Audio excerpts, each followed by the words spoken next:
राधे राधे, जय श्री कृष्णा। अब तक हमने बैसाख मास के पहले अध्याय से लेकर 13 अध्याय सुने हैं। आज मैं आपको बैसाख मास का 14वां अध्याय सुनाने जा रही हूँ। बैसाख मास के इस अध्याय में धर्मों का वर्णन किया गया है। बैसाख मास में जितने भी धर्म बताए गए हैं उन सब का वर्णन इस अध्याय में आता है।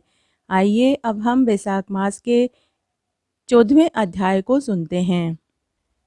राजा पूछने लगे कि हे ब्राह्मण, बैसाख मास के धर्म अति सुलभ हैं और ऐसे अनेक पुण्यों को देने वाले हैं जो भगवान को प्रसन्न करते हैं और तत्काल ही धर्म, अर्थ, काम और मोक्ष को देने वाले हैं। परंतु ऐसे वेदानुकूल धर्म इस संसार में ज्ञात नहीं है। अनेक प्रकार के राजसी धर्म और तामसी धर्म इस संसार में प्रमुख बताए गए हैं। इसका क्या कारण है? श्रुतिदेव कहने लगे कि हे राजन, संसार में भोगों की इच्छा करने वाले मनुष्य अधिक संख्या में हैं। इसलिए रजोगुण और तमोगुण अधिकांश में पाए जाते हैं। बहुत थोड़े मनुष्य ऐसे हैं जो मोक्ष की साधन करने वाले हैं, अतः वह बहुत ही कठिनाई से मिलते हैं। मोक्ष धर्म क्योंकि इच्छा रहित है, इस कारण इससे लौकिक और पारलौकिक सुख के साधन होते हैं। वैष्णवी माया से मोहित होकर मनुष्य इसको समझता नहीं। जैसे अधिपत्य के प्राप्त होने पर मनुष्य के मनोरथ पूर्ण होते हैं, परंतु वैशाख मास के सब धर्म सात्विकों के लिए कहे गए हैं और यही सतोगुणियों का धर्म है।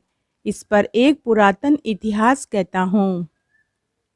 इक्वांकु वंश में नृग पुत्र बड़ा यशस्वी, अक्रोधी और ब्राह्मणों का मान करने वाला राजा था। एक दिन वह शिकार खेलता हुआ वशिष्ठ जी के आश्रम में पहुंच गया। वहां उसने देखा कि आश्रम के मार्ग में वशिष्ठ जी के शिष्यों ने कहीं प्याऊ लगा रखी थी, कहीं छाया मंडल बना रखा था, कहीं वो बावड़ियों की सफाई कर रहे थे और कहीं वे बैठे हुए लोगों पर पंखे से हवा कर रहे थे। कहीं सुगंधित वस्तुएं और फल बांटे जा रहे थे। दोपहर के समय छत्र दान कर रहे थे और सायंकाल को पीने की वस्तुएं दे रहे थे। राजा ने उनसे पूछा कि तुम कौन हो और ये क्या कर रहे हो? तब वशिष्ठ जी के शिष्यों ने उत्तर दिया कि हे राजन, हम महर्षि वशिष्ठ के शिष्य हैं और उन्हीं की आज्ञा से वैशाख मास के धर्मों का पालन कर रहे हैं। राजा ने फिर पूछा कि इन धर्मों का करने से कौन से देवता प्रसन्न होते हैं और धर्म करने से क्या फल मिलता है? तब वह कहने लगे कि हे राजन, हम अपने गुरु की आज्ञा से यह सब कर रहे हैं। हमको बताने का अवकाश नहीं है, अतः आप हमारे गुरुजी से यह सारी बातें पूछ लीजिए। शिष्यों की बात सुनकर महायशस्वी राजा संपूर्ण धर्म के तत्वों को जानने वाले श्री वशिष्ठ जी के आश्रम की ओर चल दिए। उनका आश्रम विद्या और योग का स्थान था। राजा को अपने आश्रम में आया देखकर ऋषि अत्यंत प्रसन्नचित्त होकर साथियों के सहित राजा का अतिथि सत्कार किया। राजा बड़ी प्रसन्नता और नम्रता पूर्वक बैठकर गुरुजी से पूछने लगे कि गुरुजी, मैं आखेट से थककर आपके आश्रम की तरफ आया हूँ, तो मैंने मार्ग में देखा कि आपके शिष्य बहुत से धर्म कार्यों में लगे हुए हैं।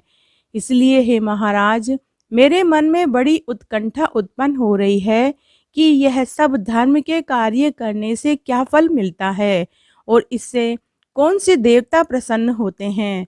तब वशिष्ठ जी कहने लगे कि हे राजन, जो सब धर्मों को छोड़कर विषयासक्त हो जाता है, वह भी यदि प्रातःकाल वैशाख का स्नान करे तो भगवान का प्रिय भक्त कहलाता है। जिसने धर्म के सब कार्य सांगोपांग किए हों किंतु वैशाख का अनादर न किया हो तो भगवान उससे दूर ही रहते हैं।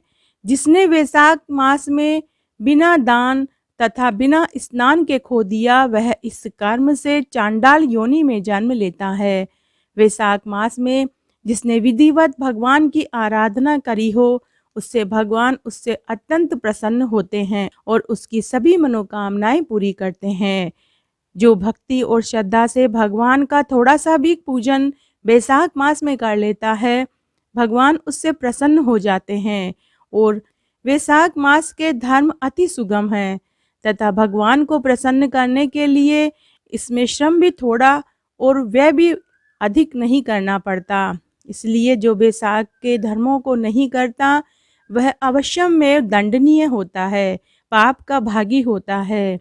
इस प्रकार ऋषि ने राजा को सब शास्त्रोक्त वैशाख धर्म समझाए। तब राजा सब धर्मों को सुनकर यथोचित गुरुजी की पूजा करके अपने घर में आए और घर पहुंचकर वैशाख मास के सभी धर्मों का पालन करने लगे। इस प्रकार आज मैंने आपको वैशाख मास का 14वां अध्याय सुनाया। इस अध्याय में धर्म का वर्णन किया गया है। अगर आपका कोई अध्याय सुनने से छूट गया है तो मैं डिस्क्रिप्शन बॉक्स में इनका लिंक छोड़ दूंगी। आप वहां से जो अध्याय आपने नहीं सुने हैं, आप वहां से सुन सकते हैं। धन्यवाद।